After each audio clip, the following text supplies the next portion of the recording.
Warren Buffett की उम्र 11 साल की थी तो उन्होंने अपनी लाइफ का पहला इन्वेस्टमेंट किया था। उन्होंने अपनी लाइफ का पहला स्टॉक खरीदा था जिसका नाम था सिटी सर्विस कॉर्प। इस कंपनी का एक शेयर $38 में सेल हो रहा था, तो उन्होंने $114 से 3 शेयर्स खरीदे जो उस टाइम पे उनकी पूरी सेविंग्स थी। अब उस शेयर्स को बाय करने का उनका रीजन ये था कि वो कंपनी काफी सालों से कंटिन्यूसली प्रॉफिट्स कमा रही थी और डिविडेंड्स भी पे कर रही थी, लेकिन कुछ वजह से वो कंपनी ने पिछले कुछ सालों से डिविडेंड्स पे नहीं किए थे, जिसकी वजह से वो कंपनी के पास ऑलमोस्ट $100 पर शेयर का कैश जमा हो गया था। मतलब जितने रुपयों में वो कंपनी सेल हो रही थी उससे ज्यादा कैश तो उस कंपनी के पास ऐसे ही रखा हुआ था, और यही वजह से वॉरेन बफे ने अपनी लाइफ की पूरी सेविंग्स उसमें इन्वेस्ट की।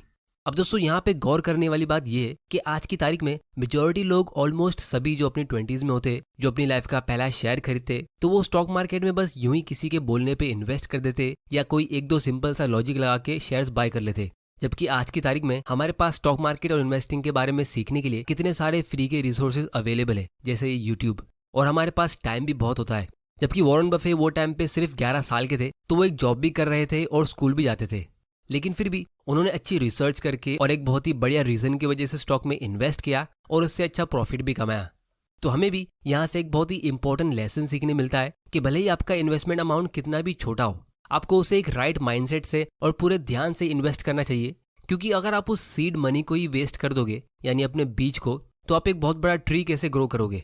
तो इसीलिए जब आप उस छोटे से अमाउंट से पैसा अर्न करोगे, उसे खुद अपनी आंखों से ग्रो होते हुए देखोगे और लाइफ में छोटी छोटी सक्सेस अचीव करोगे, तभी आप आगे बढ़ोगे और फ्यूचर में बड़े अमाउंट को इन्वेस्ट करने का आपको कॉन्फिडेंस मिलेगा। तो इसीलिए आज हम ये जानेंगे कि आप अपना फर्स्ट 10 या 20,000 रुपीज कहाँ और कैसे इन्वेस्ट कर सकते हो, आपको इन्वेस्टिंग शुरू करने के लिए क्या माइंडसेट और स्ट्रेटेजी चाहिए, और एग्जैक्टली आप अपनी इन्वेस्टमेंट्स पिक कैसे करोगे, उसके हम कुछ वैल्यूएबल लेसन सीखेंगे। तो ये दोनों चीजें हम एकदम सिंपल लैंग्वेज में आज की वीडियो में डिस्कस करेंगे। तो अगर आप अपने 20s में हो तो ये वीडियो आपके लिए बहुत ही इंपॉर्टेंट होने वाला है, क्योंकि ये एक सवाल मुझे काफी लोगों ने पूछा है और ये एक बहुत ही बढ़िया बात है कि आप इन्वेस्टिंग को सीरियसली लेना चाहते हो। तो बिना वक्त बर्बाद किए हम शुरू करते हैं। तो दोस्तों, जिन लोगों के मन में एक सवाल आ रहा होगा कि एक छोटे से अमाउंट को इन्वेस्ट करने से हमारा क्या होगा या हमें कितने अमाउंट से एक्चुअली में इन्वेस्टिंग शुरू करना चाहिए, तो उम्मीद करता हूँ कि उनको अपना आंसर मिल गया होगा, क्योंकि हर एक बड़ा इन्वेस्टर एक टाइम पे छोटा ही था। जैसे हमने अभी डिस्कस किया, वॉरेन बफे जो आज $100 बिलियन के मालिक है, उन्होंने भी $114 से अपनी इन्वेस्टिंग की जर्नी की शुरुआत की थी। और राकेश झुनझुनवाला ने भी, जो आज 30,000 करोड़ रुपीस के मालिक है, उन्होंने भी अपना पहला इन्वेस्टमेंट सिर्फ 5,000 रुपए से शुरू किया था।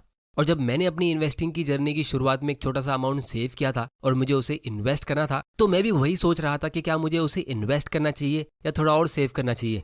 और तब मैंने एक बुक रीड की थी जिसमें ऑथर कहते हैं कि मिडिल क्लास लोगों का माइंडसेट कुछ ऐसा होता है कि जब हमारे पास ज्यादा पैसा आएगा तब हम इन्वेस्टिंग करेंगे, लेकिन रिच लोगों का माइंडसेट ऐसा होता है कि जब हम छोटे अमाउंट को इन्वेस्ट करेंगे तभी हमारे पास ज्यादा पैसा आएगा।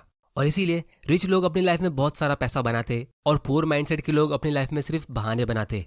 अब ये मैं इसीलिए बोल रहा हूँ क्योंकि जब भी हम मिडिल क्लास के लोग पैसा कमाते तो बहुत ही कम लोग कुछ अच्छी खासी सेविंग्स करते, और उसमें से भी मेजॉरिटी लोग जो सेविंग्स करते, उनकी सेविंग्स हमेशा किसी बैंक अकाउंट में या एफडी में ऐसी पड़ी होती है जहां उन्हें सिर्फ 5 से 6% का इंटरेस्ट मिल रहा होता है। वो उससे एक्चुअल इन्वेस्टिंग नहीं करते ये डर से कि कहीं वो उसे लूज ना कर दे, या शायद अभी उनके पास उतने पैसे नहीं है या उतनी नॉलेज नहीं है, एक्सेट्रा एक्सेट्रा।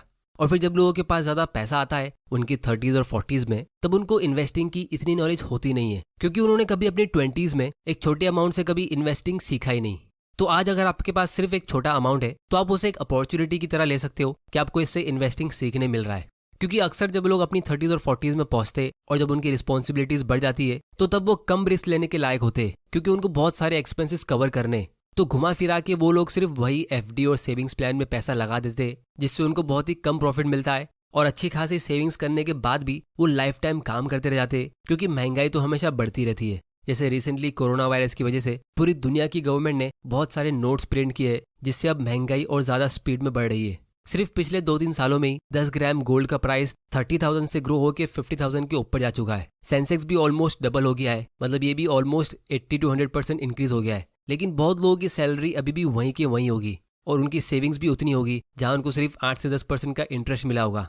तो अगर आपके बैंक अकाउंट में एक छोटा सा अमाउंट भी है, जैसे 10,000 रुपीज, जिसकी आपको जरूरत नहीं है, तो आपको उसे फौरन काम पे लगा देना चाहिए, ताकि वो भी और ज्यादा मेहनत करता रहे। और सबसे इंपॉर्टेंट, आप फाइनेंशियल फ्रीडम की जर्नी की शुरुआत कर लोगे। अब दोस्तों, जब आपने ये डिसाइड कर लिया कि आपके पास जो एक्स्ट्रा फंड्स है आप उसे इन्वेस्ट करोगे, तो सवाल ये उठता है कि आप उसको एक्चुअली में इन्वेस्ट करोगे कहाँ। क्योंकि अब हमारे पास इन्वेस्ट करने के लिए बहुत सारे ऑप्शंस हो गए। रियल एस्टेट, गोल्ड और एफडी, ये सब पुराने ऑप्शंस तो थे ही। अब हमारे पास क्रिप्टो करेंसीज भी आ गई है। फिर आपको बहुत सारी कॉम्प्लेक्स स्कीम्स मिलेगी जैसे यूलिप, ईएलएसएस, बहुत सारे टैक्स सेविंग्स ऑप्शंस जैसे एनपीएफ, पीपीएफ, एक्सेट्रा एक्सेट्रा। और अगर हम स्टॉक मार्केट की बात करें तो इस स्टॉक मार्केट में ही आपको अलग अलग तरह की एडवाइस मिलेगी। कोई आपको कहेगा कि आपको ग्रोथ स्टॉक में इन्वेस्ट करना चाहिए, कोई कहेगा आईपीओज में, कोई कहेगा आपको ब्लू चिप और बड़ी कंपनीज में पैसा इन्वेस्ट करना चाहिए, लेकिन फिर कोई कहेगा अरे ब्लू चिप कंपनीज तो बहुत ज्यादा ओवर वैल्यूड है, तो आप म्यूचुअल फंड में पैसा लगा दो। फिर कुछ लोग कहेंगे कि अरे म्यूचुअल फंड में तो वही बड़ी कंपनीज होती है, तो आखिर हम इन्वेस्ट करें कहाँ? तो दोस्तों इसका मैं आप लोगों को एक बहुत ही सिंपल आंसर देता हूँ। रियल एस्टेट में आप इन्वेस्ट नहीं कर सकते क्योंकि उसमें एक बड़ा अमाउंट चाहिए होता है, और लोन लेके प्रॉपर्टी खरीदना मैं किसी को भी रेकमेंड नहीं करता हूँ क्योंकि उसका एक बहुत ही बड़ा नेगेटिव इफेक्ट होता है जब आप कंपाउंडिंग के खिलाफ जाते हो। इसको हम एक सेपरेट वीडियो में डिटेल में डिस्कस करेंगे। फिर जहां बात आती है गोल्ड की, तो गोल्ड का लॉन्ग टर्म रिटर्न इतना खास नहीं होता है। गोल्ड आपकी वेल्थ को सिर्फ इन्फ्लेशन से बचाता है, उसे ग्रो नहीं करता है।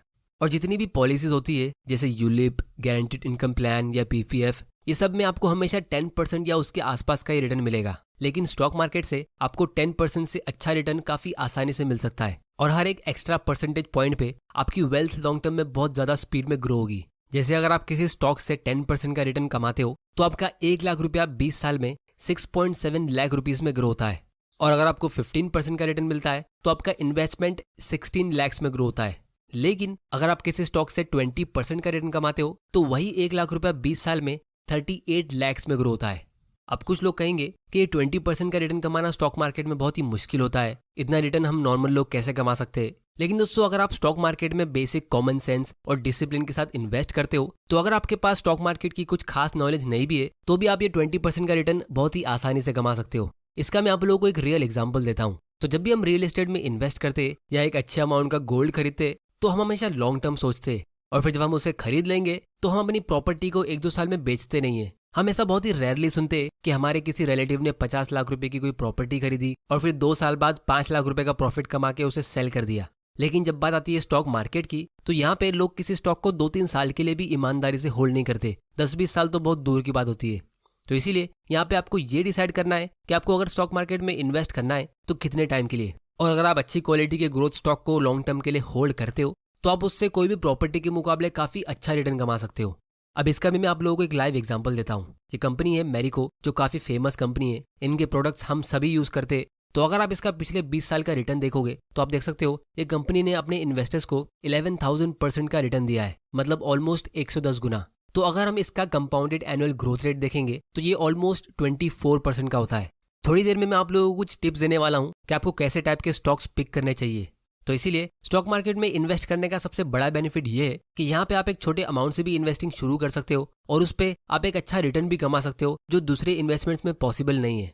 तो इसीलिए आपको अपनी 20s और 30s में भले ही आपके पास एक छोटा अमाउंट भी क्यों ना हो, जैसे 5 या 10,000 रुपीज, उसे आपको अच्छी क्वालिटी के ग्रोथ स्टॉक या म्यूचुअल फंड में इन्वेस्ट करना चाहिए, क्योंकि आपके पास टाइम होता है कंपाउंडिंग के पावर को यूज करने के लिए। और फिर अपना टाइम आपको अपने करियर में यानी जॉब और बिजनेस में इन्वेस्ट करना चाहिए, ताकि आप ज्यादा से ज्यादा एक्टिव इनकम अर्न कर सको। और फ्यूचर में जब आपकी अच्छी खासी वेल्थ क्रिएट हो जाएगी तब आप डाइवर्सिफाई कर सकते हो रियल एस्टेट, गोल्ड और दूसरी जगह पे। तो दोस्तों यहाँ तक उम्मीद करता हूँ कि आपको एक राइट माइंडसेट और स्ट्रेटेजी मिल गई होगी कि आपको अपना पहला इन्वेस्टमेंट कहाँ और किस तरह करना चाहिए। अब हम ये समझते हैं कि आपको कौन से टाइप के स्टॉक्स पे फोकस करना चाहिए, और मैं आप लोगों को कुछ टिप्स देता हूँ जिसे आप अगर फॉलो करोगे तो आप अपना लाखों का फायदा कर सकते हो।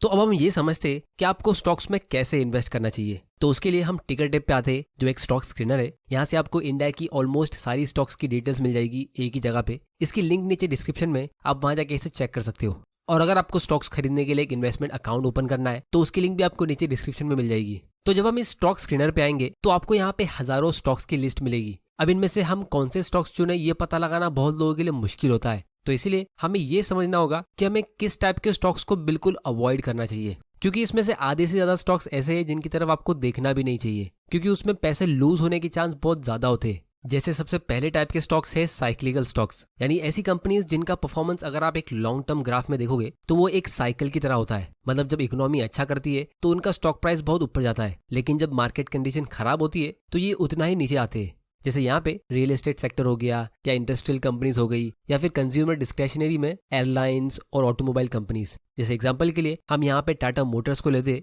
ये इंडिया की एक बहुत ही फेमस कार मैन्युफैक्चर करने वाली कंपनी है, लेकिन जब लॉकडाउन लगा था तो लोग वो टाइम पे कार्स नहीं खरीद रहे थे, लोग वो टाइम पे बेसिक और खाने पीने की चीजों को खरीद रहे थे, और जिसको उस टाइम पे कार खरीदना भी था तो वो लोग कुछ महीनों के लिए रुक गए होंगे। तो इसीलिए अगर आप सिर्फ इसका शेयर का प्राइस देखोगे तो आपको एक बहुत ही सिंपल सा पैटर्न दिखेगा।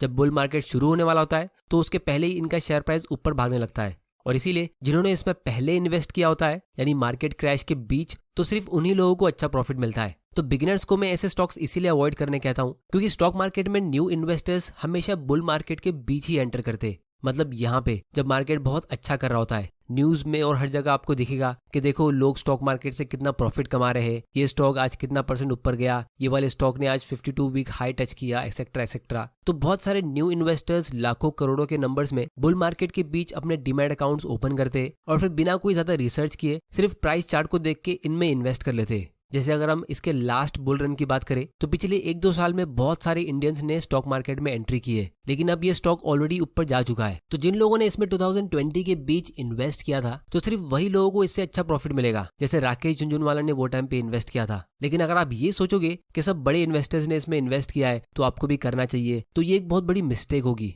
तो कहने का मतलब ये है कि इन स्टॉक्स में आपकी बाइंग और सेलिंग की टाइमिंग बहुत ज्यादा इंपॉर्टेंट होती है, और इस टाइमिंग के खेल में जिस तरह आपको बिहेव करना चाहिए बिगिनर्स हमेशा उसका एग्जैक्ट ऑपोजिट करते हैं और अपने पैसे गंवाते हैं। क्योंकि जब पूरी दुनिया ग्रीडी होती है तो आपको मार्केट क्रैश के बारे में डरना चाहिए, और जब मार्केट क्रैश के बीच पूरी दुनिया डर रही होती है तब आपको ग्रीडी होना रहता है। लेकिन न्यू इन्वेस्टर्स को ये बात जल्दी समझ नहीं आती है। तो इसीलिए अपनी स्टॉक मार्केट की जर्नी में शुरुआत के कुछ सालों तक आप ऐसे स्टॉक्स को अवॉइड करो और पहले मार्केट साइकिल को समझने की कोशिश करो। फिर दूसरे टाइप के स्टॉक है जिनको आपको अवॉइड करना चाहिए, वो है ऐसी कंपनीज जिनमें कोई ग्रोथ का स्कोप होता ही नहीं है, जैसे communication service, advertising, publishing, radio और टीवी चैनल्स। ये सब इंडस्ट्रीज डिक्लाइन हो रही है क्योंकि अब एंटरटेनमेंट को कंज्यूम करने का तरीका हमारा बदल चुका है। या फिर ये एनर्जी सेक्टर की कंपनीज, क्योंकि लोग आजकल ग्रीन एनर्जी पे फोकस कर रहे हैं। तो एग्जांपल के लिए अगर हम ONGC की बात करें तो बहुत लोग ऐसी कंपनीज में डिविडेंड्स के लिए इन्वेस्ट करते हैं, या फिर ये अच्छी वैल्यूएशन पे मिलती है इसीलिए इन्वेस्ट करते हैं। लेकिन ये एक वैल्यू स्टॉक नहीं है, ये एक वैल्यू ट्रैप है। ऐसे स्टॉक्स हमेशा चीप वैल्यूएशन पे ही सेल होते रहते और टाइम के साथ ये और ज्यादा सस्ते होते रहेंगे क्योंकि इनका कोई फ्यूचर ही नहीं है।